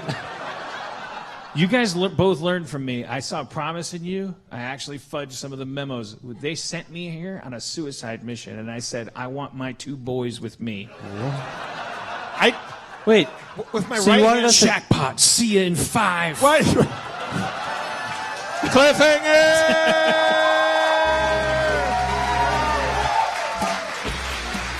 Thank you so much, everybody. Thank you for coming. Steve Levy. Matthew McConnelly from the Armed Forces, Special Forces. Let's hear it for our guest, Jamali Maddix, everybody. Check out his show, Hate Thy Neighbor, on Vice. Spencer Crittenden.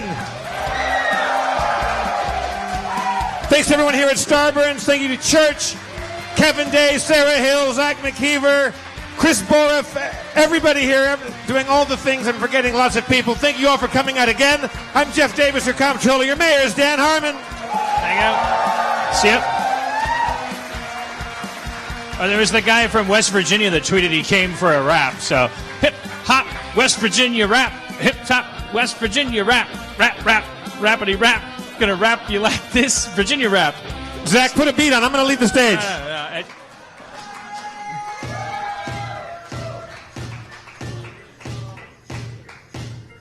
Yo.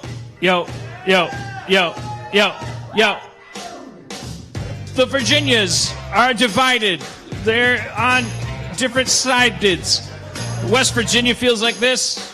East Virginia said, just call me this, Virginia. I don't want to be East Virginia. I just want to be Virginia. West Virginia's like, fuck you then. Gonna go over to the West End. And then one guy from West Virginia came to the show to hear me rap about it, lamely. So I did. So I'm a man of my word and a man of my bib, because when I eat like a baby. I eat your mama's pussy. I don't say maybe. Not on beat. I don't know what I'm doing. I fucked your mama so hard, I started spewing verbally about her experience as a woman. It's called mansplaining, and it's the hot new move. I mansplained to your mama, I mansplained to your daughter, I mansplained to the mountains about the meaning of water. I said a waterfall goes down because it hates. I fucked your mama like she was Kathy Bates, and I said, body positive. I fucked your mama, explained it to her, and she said, well, now that you said it that way, I get it. And I left, and I explained some more. And we'll explain more next week. We're doing the show Saturday next week, too. Thank you, guys. Bye.